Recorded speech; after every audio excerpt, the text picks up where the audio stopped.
बातमी आहे विरोधकांनी केलेल्या आंदोलनासंदर्भात। विरोधकांचं विधान भवनाच्या पायऱ्यांवर आंदोलन, तर कापसाला भाव मिळत नसल्याने विरोधक आक्रमक भूमिका घेताना दिसलेत। सरकार विरोधात जोरदार घोषणाबाजी करण्यात आलेली आहे। हिवाळी अधिवेशनाचा आजचा शेवटचा दिवस आहे आणि हा शेवटचा दिवस वादळी ठरण्याची शक्यता वर्तवण्यात येते। विरोधकांनी पुन्हा एकदा विधान भवनाच्या पायऱ्यांवर आंदोलन केलेलं आहे।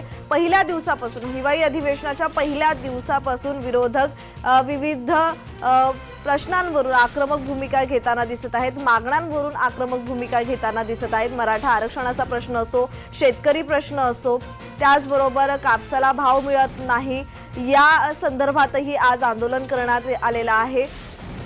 तर या संदर्भात अधिकची माहिती देत आहेत आमचे प्रतिनिधी श्रेयस पांडे। श्रेयस, विरोधकांचं विधान भवनाच्या पायऱ्यांवर आंदोलन झालेलं आहे। कापसाला भाव मिळत नसल्याने विरोधक आक्रमक झालेले पाहायला मिळत आहेत। या संदर्भात ताजा तपशील।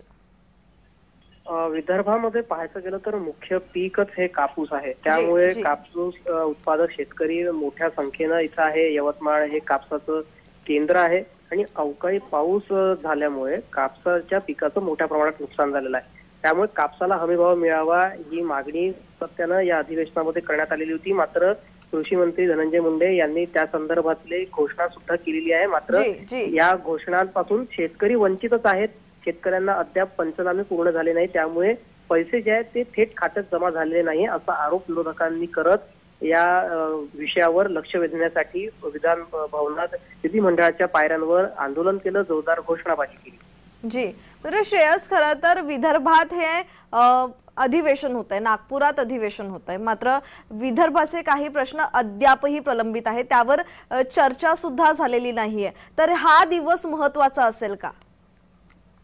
आजच्या दिवसांमध्ये तरीही या संदर्भातल्या 2 लक्षवेधी लागण्यात आलेल्या आहे। मात्र त्या चर्चेला प्रत्यक्षात घेतल्या जातात का ते पाहणं महत्त्वाचं आहे, कारण अद्यापही विदर्भातले काही असे अनेक मुद्दे आहेत ज्यावर या अधिवेशनामध्ये चर्चा झाली नाही। कारण मुख्य मुद्दा मराठा आरक्षण आणि इतर मुद्दे महत्त्वाचे या अधिवेशनामध्ये चर्चेला घेण्यात आलेले होते। त्यामुळे आज शेवटचा दिवस आहे आणि शेवटचा दिवस म्हणण्यापेक्षा काही तासच आता अधिवेशनाचे उरलेले आहेत। त्यामुळे आता या काही उरलेल्या तासांमध्ये विदर्भवासियांना काही मिळतं का, किंवा त्यांच्यासाठी काही महत्त्वाची घोषणा होते का, किंवा संध्याकाळी ज्या वेळेला पत्रकार परिषदेमध्ये मुख्यमंत्री बोलतील तेव्हा ते काही विशेष देऊन जातात का, हे पाहणं तितकंच महत्त्वाचं ठरेल। जी, धन्यवाद श्रेयस, तुम्ही दिलेल्या माहितीसाठी।